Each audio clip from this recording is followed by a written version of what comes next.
So good afternoon, everybody, and welcome to the second meeting of the book club for Language at the Speed of Sight by Dr. Mark Seidenberg. We're going to be focusing on chapters 4 through 6 today.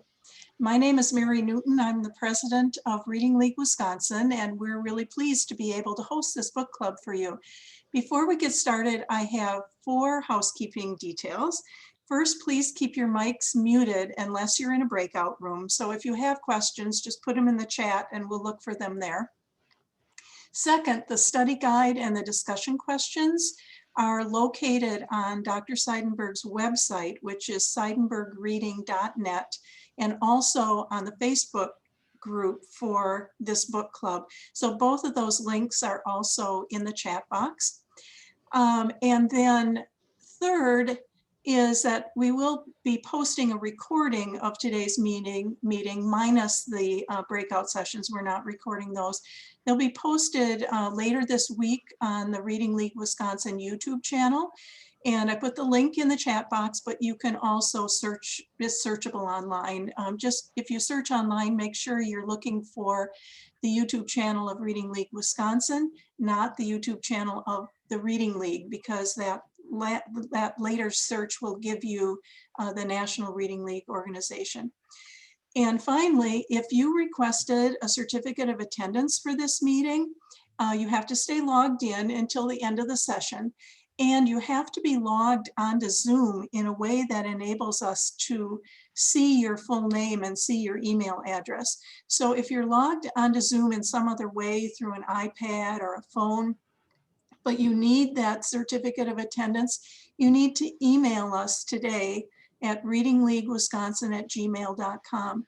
And I put that email address in the chat box. Otherwise, we have no way of knowing which people who requested certificates are actually on the meeting today. Now I'm going to turn things over to our book club leader, Dr. Molly Ferry-Thorne. Molly brings us her insight from working closely with Dr. Seidenberg as a postdoctoral research associate at University of Wisconsin-Madison. So Molly, I'll turn it over to you. Thanks, Mary. I think those links will have to be posted in the chat again now that everybody's here, but she will make sure I'll do that. In there. Yeah. All right. Welcome, everyone. Thank you to those of you who have come back. Thank you for those of you who have decided to join us today. So, as Mary said, we're going to talk about chapters 4, 5, and 6. And my plan for today is maybe a little different than last time. I'm going to present on all 3 chapters because these chapters are a little meatier, a little more of the science than last week, and I want to make sure I can hit on the important takeaways. And then I'm hoping there'll be time for some breakout room discussions and maybe some discussion of topics that are of interest to you, questions you have, and then we can come back together and talk about things that came up in the breakout rooms or things that didn't get resolved, things you're still wanting some clarification on. So that's the plan. As Mary said, you can't unmute yourself actually. So if you do have a question, ideally we'll keep them for the end. If there's something that's like confusing as we're going along, I'll do my best to pay attention to the chat if major things come up. So here come the cats again. And yes, we are recording this session to share for later. So if things go by a little too quickly, you'll be able to look back at the slides another time. So let's start with chapter 4, which I'm just going to briefly talk about this. This was not part of the if you were only reading the recommended pages, you maybe didn't read anything from chapter 4. But I think just we can highlight a few of the main things that you could take away from this chapter about the visual system.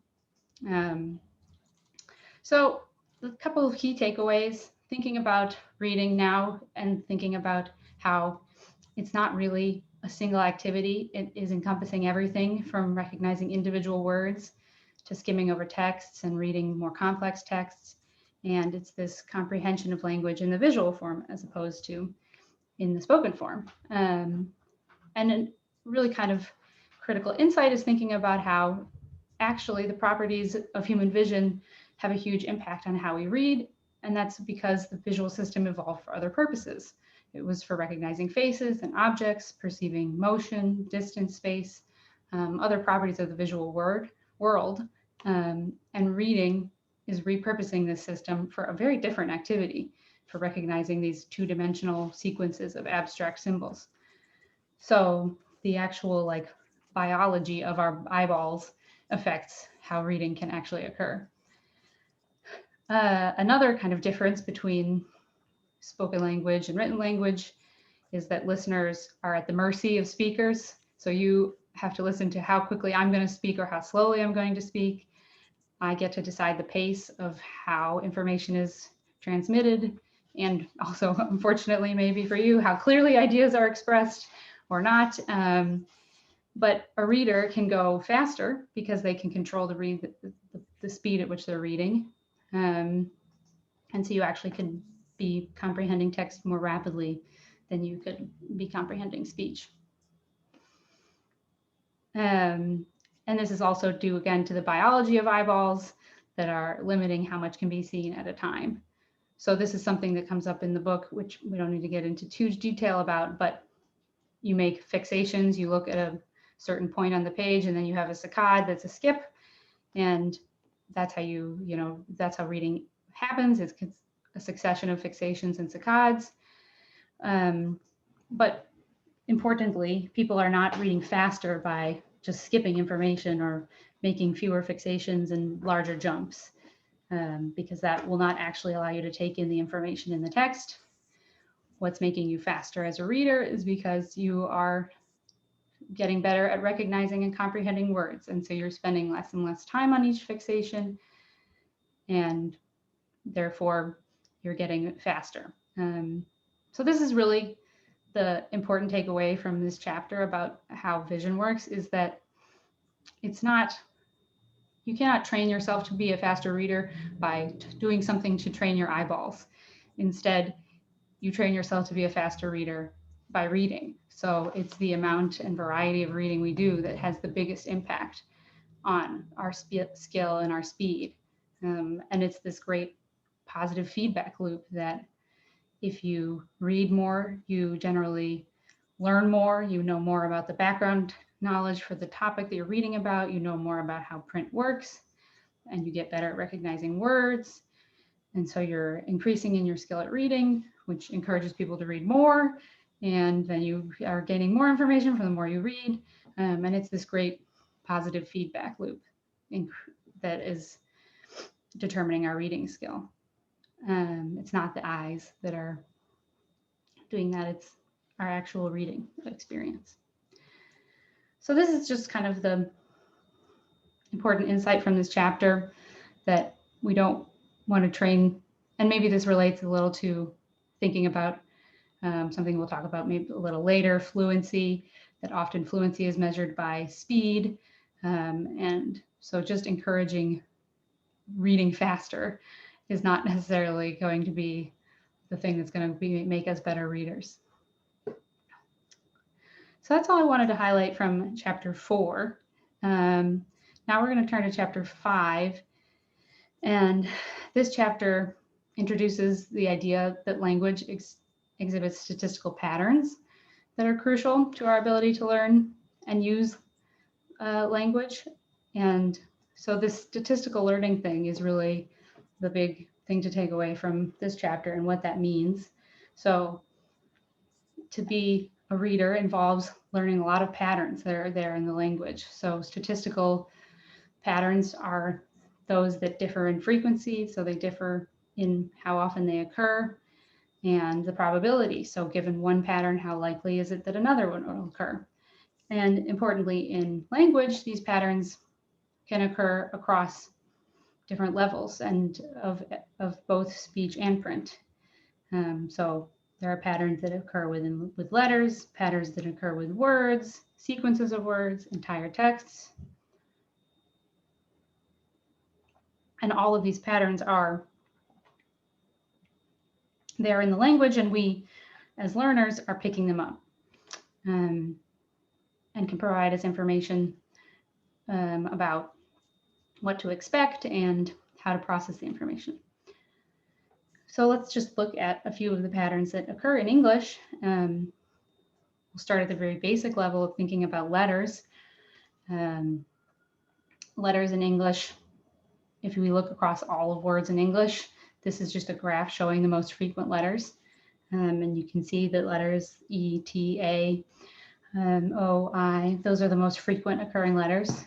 And the interesting thing I think about thinking about this is one pattern picture for how letters occur in English, but this can vary depending on where the letter is in the word. So if we have the overall pattern in English, but then we look at what happens when the letter is in the initial position, the first position in a word, or at the end of a word. So for example, H and I are not frequent overall, or are frequent overall, sorry, but are not frequent in the initial or final position. They happen in the middle of a word. Or we maybe see differences in upper and lowercase letters occurrences. So all of these patterns are things that are happening maybe below the level of our consciousness, but they are giving us information about what to expect and how spelling occurs in English. Then if we move up a level, we can think about words. There are a very small number of words that occur with really high frequency and many more words that occur with much lower frequency. So if we look at all of the words in English writing, the top 10% of words account for about, the top 10 words account for about 20% of words. And so this means that there's a lot of opportunities to learn these words. And you come across the same word over and over again, providing you with a lot of consistent information about these words. And these words also give us an opportunity to learn about the lettered patterns that are allowed and not allowed in English. So if we think about letter pairs, or sometimes called bigrams, we can start to learn about these statistical patterns. So only a very small subset of the millions of possible ways that letters can be combined in English actually form words. And this gives us actually information, therefore, about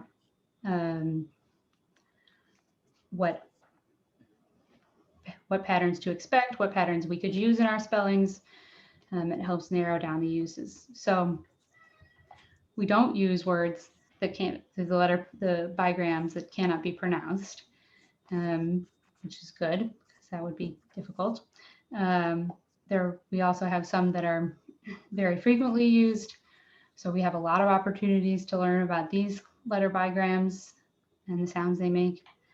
And then there are others that are infrequently used. So these are all just patterns that are happening at different levels amongst, we've talked about letters on their own, words, or letter pairs. And I think one of the examples that Mark uses in the book to think about how patterns can arise from these restrictions, but also how they actually really are helpful to us, is the Cambridge hoax. I don't know how, like, this I had definitely seen before I read the book. Like, it had been circulated on the internet. I feel like it's something I feel like I even see it on the Facebook page from time to time. It comes up and people wonder what this means. And so I just wanted to cover a few of the things about this in case you do have somebody who comes to you and says, see, this means you don't have to learn how to read words because the orders of the letters don't even matter. Spelling doesn't matter. So the first thing to say is obviously spelling matters because this is harder to read. So the reordering of the letters does make it slower, even if we can read this. The second thing to say is, of course, it also helps that all of those 3- and 2-letter words aren't scrambled. So that gives you a lot of information about what to expect. So according to we expect a noun to follow the So there's a lot of information just from what's there. And the other thing that is the kind of relates to this chapter and the thing about bigrams and what we expect to be occurring in words is that we can actually tolerate a little bit of the scrambling, and especially when the scrambling is local. So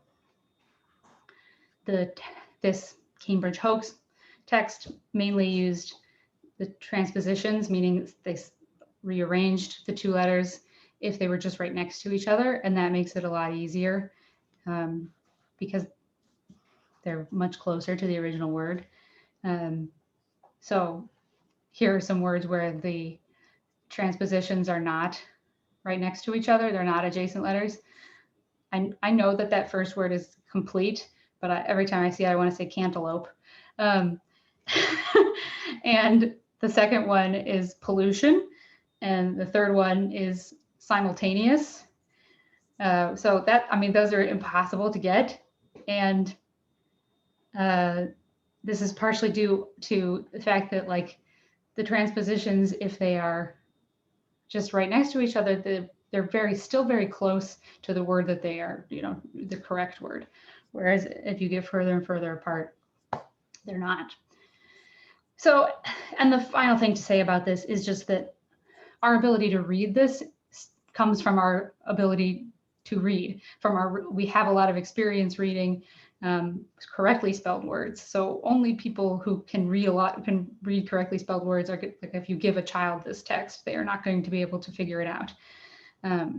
So this is not revealing a lot about the learning process of learning to read. It just indicates that highly skilled readers are so practiced with text that we can overcome some minor imperfections in the print to access meaning. So that's all I'll say about the Cambridge hoax. I say people are asking about the slides. I can definitely share the slides if that would be of use to people. All right, so we've talked a little bit about how there are these statistical patterns in language. Let's talk a little bit about how we're learning these statistical patterns. So every time we read a text or hear a sentence, we are updating our language statistics. Statistical learning refers to people's capacity to learn these complex statistical patterns.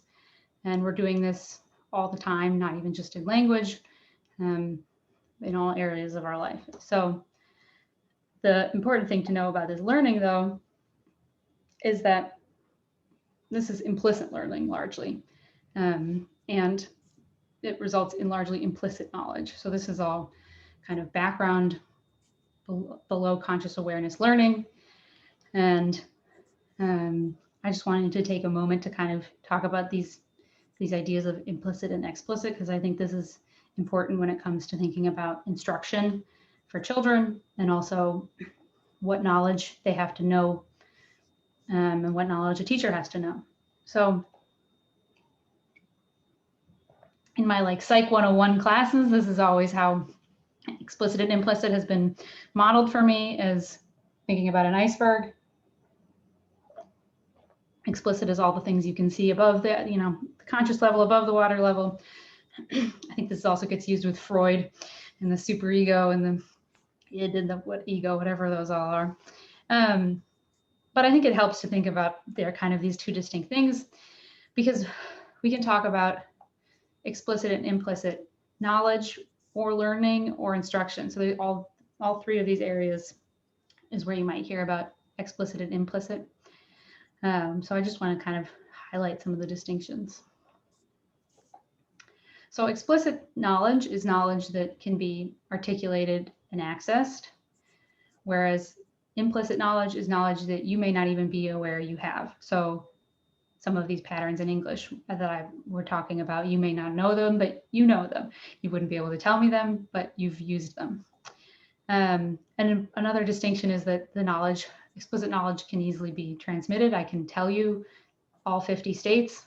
Implicit knowledge is knowledge that is a lot more difficult to share with other people, because it's difficult to articulate. Not only even if you can access it, you may not even be able to really articulate it and transfer it to somebody else.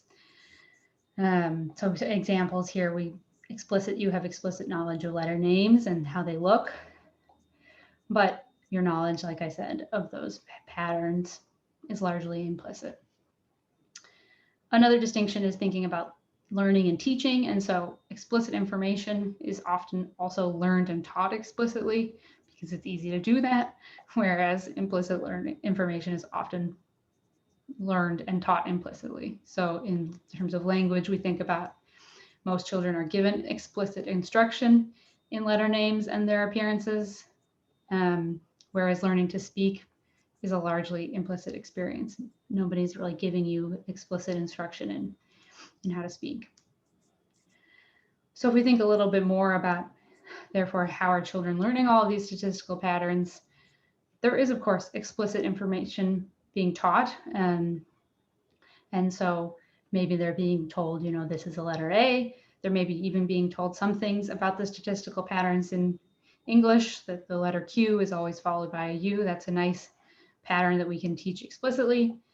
But a lot of this information is being learned implicitly, and it's kind of information you're picking up. So maybe you've picked up the fact that the letters B, L occur at the beginning of words and never at the end. And maybe you as a teacher even know that explicitly and could tell somebody that, but it doesn't necessarily mean that. I mean, you could have that kind of knowledge that you've just kind of picked up. I see a question here about the Montessori concept of indirect preparation. I think that from my understanding of Montessori, probably yes, that is that kind of idea of implicit knowledge, implicit, instruction.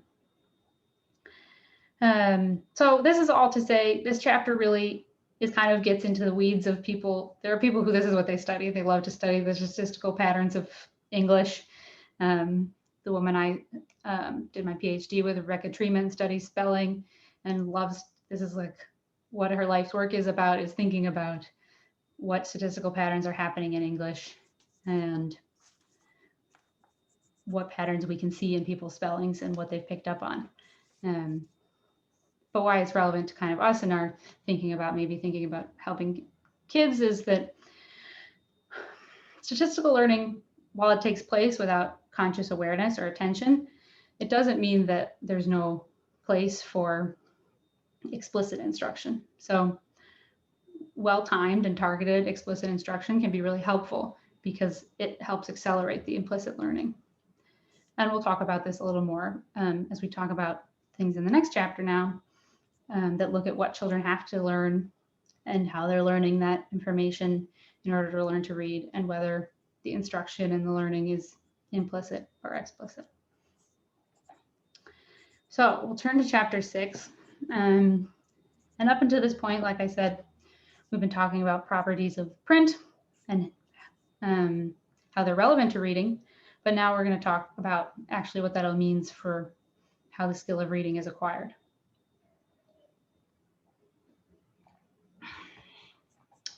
The framing I want to highlight here for this chapter, and a thing that Mark and I talk a lot about, that it's really important to understand, is that reading, it's a developmental issue. It's a trajectory. It's not a static thing. So what it means, as you said in the book, to be a skilled reader depends on where you are in the trajectory. So for example, a pre-reader knowing the names and letters and being able to tell if words rhyme is important and really great.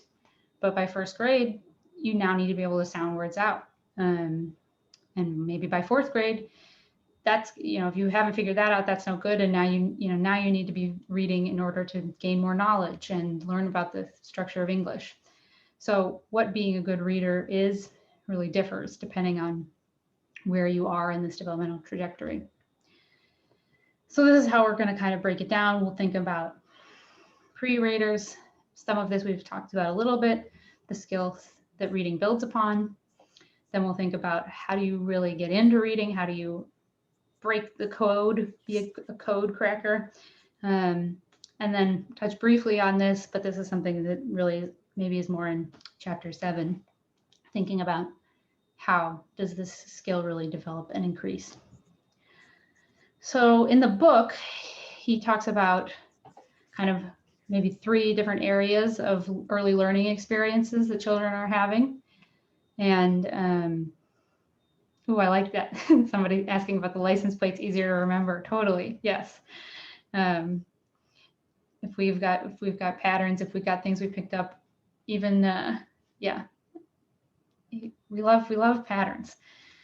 They really are helpful.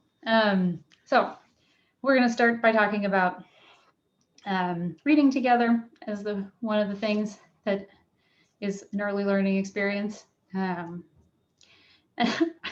like in the book that Mark is like, I don't want to be a grumpy grandpa about this, or whatever he says, being poo-pooing. I'm not going to try to ruin your the blissful views you have about reading, but let's try to like be realistic about what it is that reading with a child is doing for us. So of course, reading with children is important. That is not what we're here to say. We're not here to say anything different. You learn a lot about the world. You learn a lot about language. You learn a lot about books, how books are used, what things are in a book. And it's a good motivational tool, and it's a great, social bonding experience, all sorts of good things. The important point here, though, is just that reading to children is not the same as teaching children to read. And very few children actually learn to read simply by being read to. And this is maybe not surprising when we think about what are we doing when we're reading to a child. We're probably not focusing very much on the print in a way that they can attend to in an explicit way. Going back to our implicit and explicit. So studies that have looked at literally like eye tracking studies, where they see where children are looking in the page, show that children are rarely looking at the print when they're being read a book. And when we look at what maybe a parent is doing with the book, they're talking about the meaning, they're talking about the pictures. They're not usually indicating, pointing to the print. There certainly are people who do that. And there are some studies to suggest that they've been done with teachers mainly. If we train teachers to point to the print as they're reading it, there's maybe some positives to be had there. But there's also so much happening in a book, these distracting, exciting looking pictures. So that is not to say that books are the place to be teaching about reading, but they are the place that is exposing children to a lot that maybe they're not even getting from spoken language. So books have more complicated vocabulary than they're usually getting from their spoken language environment, and the grammar, like for example, passive voice is the common thing that we talk about that occurs in books at a higher frequency than in spoken language. So definitely not poo-pooing the book reading. We just have to be thoughtful about what it is gaining for the children from that.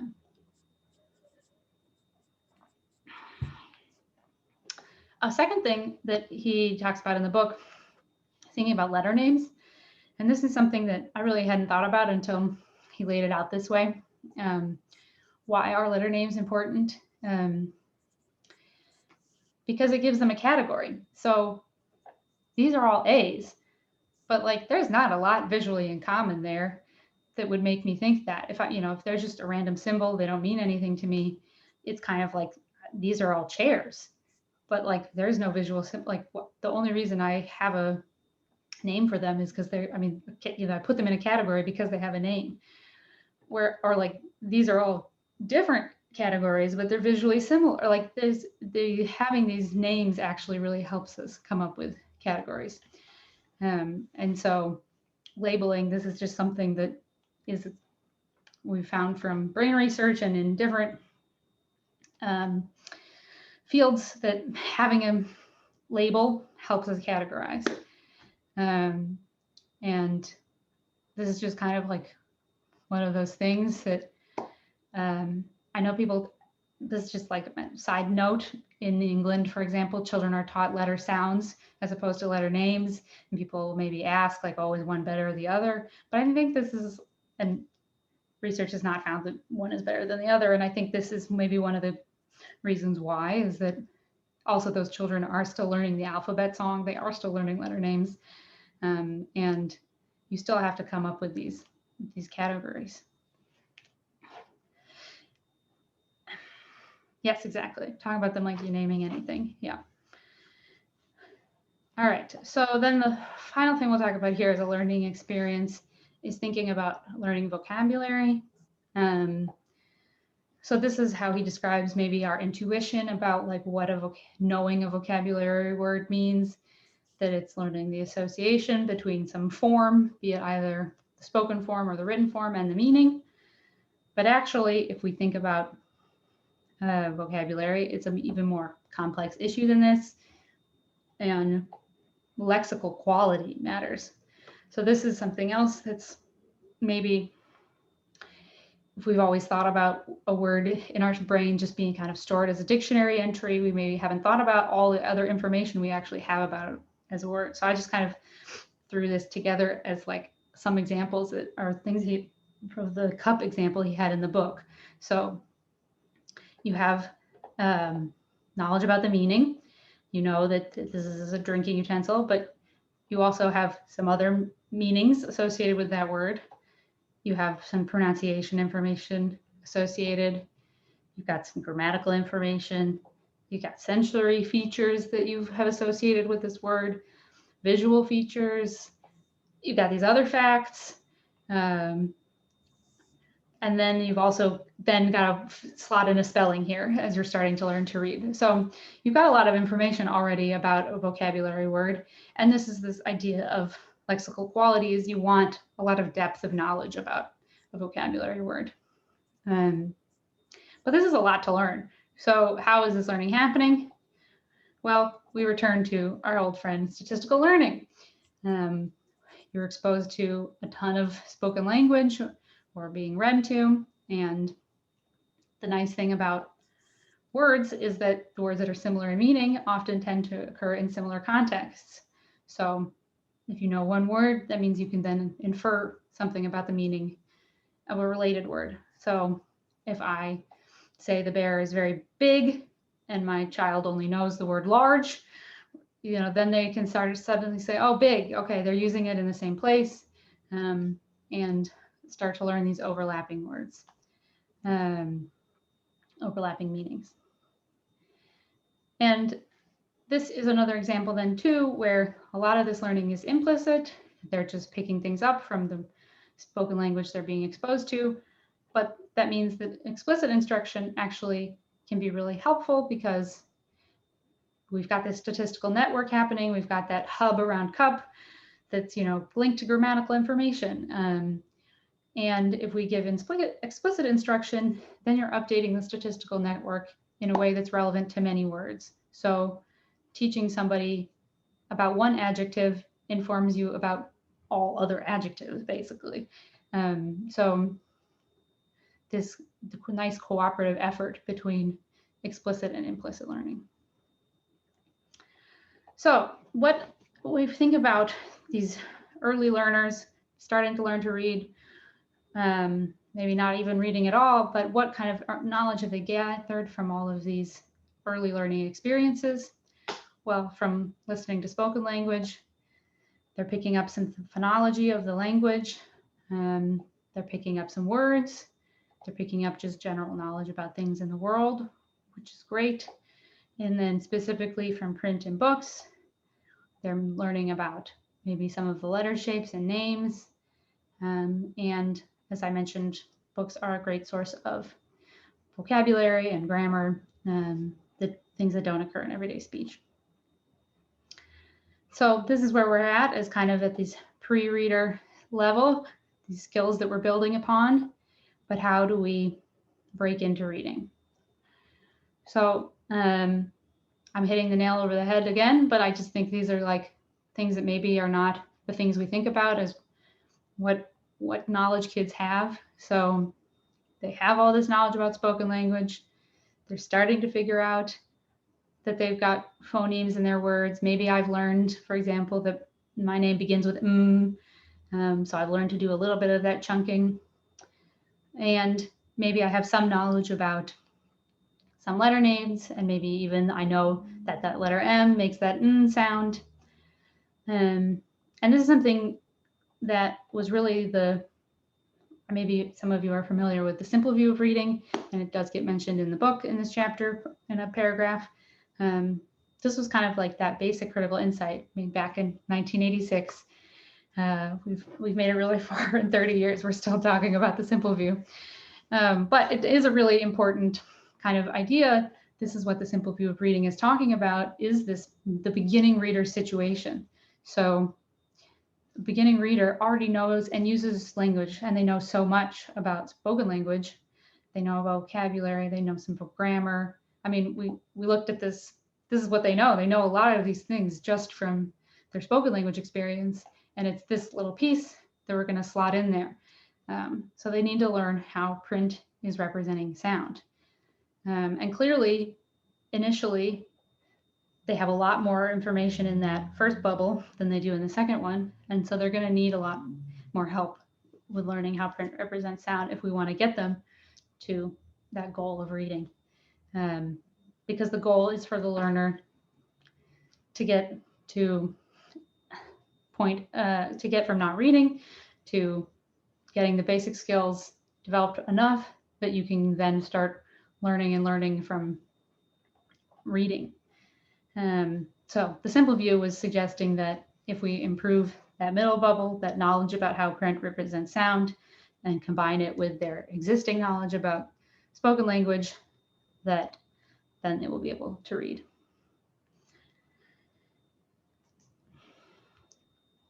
So what has to happen to learn about how to link print to their existing knowledge? I think this is a really difficult, we know that this is difficult. Clearly, this is where kids are struggling, and let's talk about some of the reasons why this is a difficult link to learn. So the first one he brings up in the book is that learning about phonemes actually requires exposure to print. So it kind of becomes this chicken or the egg kind of thing, where we talked about this last session. Children have no pre-existing concept of phonemes when they start to learn to read. I showed this is me, a recording of me saying the word bat, and there are no breaks between those phonemes. Certainly some words are easier than others. Some phonemes are more distinct from each other. There are some breaks, and certainly I maybe have learned, like I said, I could have learned the sound, and so I've figured out how to isolate that sound, but there's a lot of sounds to learn to isolate. And so learning about print actually helps us learn those. Here's another example I think about when I think about why phonemes are so difficult. So consider these two words. Maybe even since I can't hear you, you can practice, you can try saying them.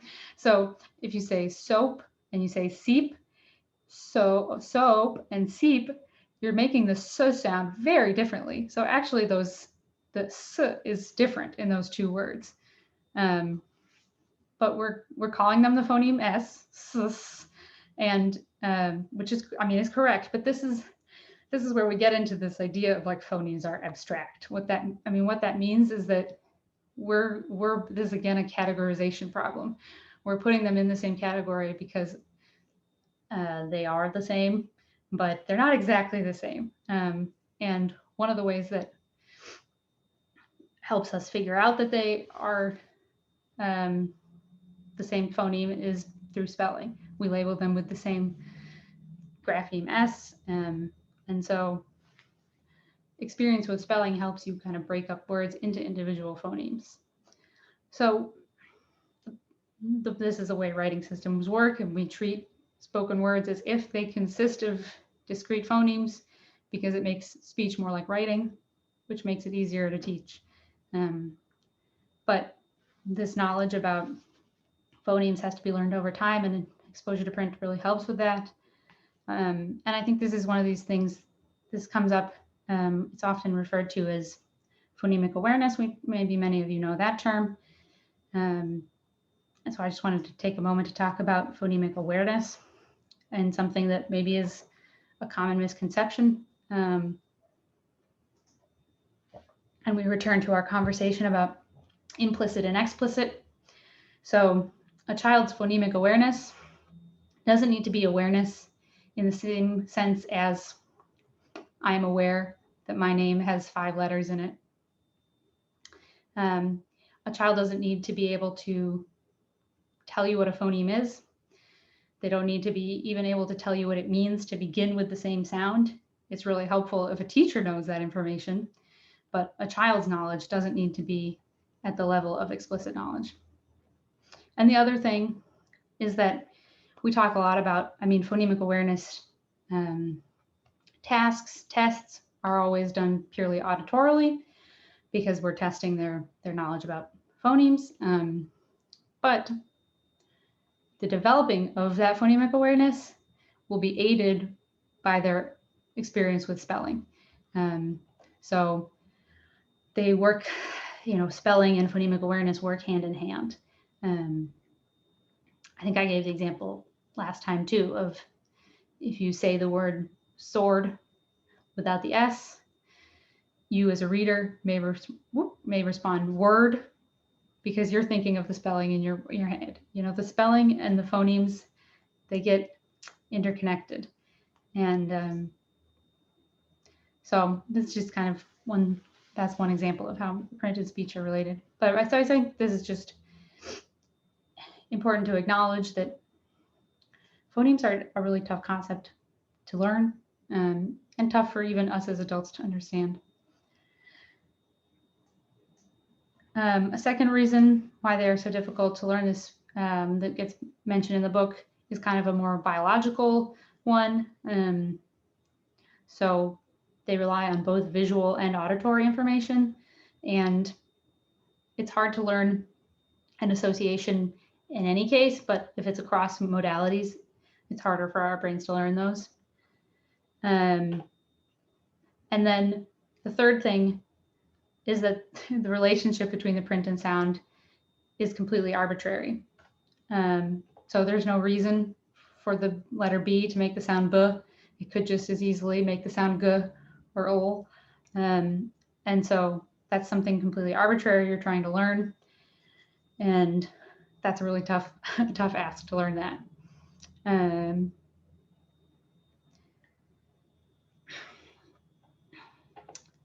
So I'm going to wrap up around here, thinking about how, so we've talked about some of the ways that a child is breaking into reading.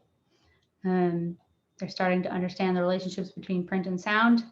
And now they need to figure out, we need to talk about how to develop that skill and how word learning happens. And this is one of the things we'll talk about next time when we talk about chapter 7.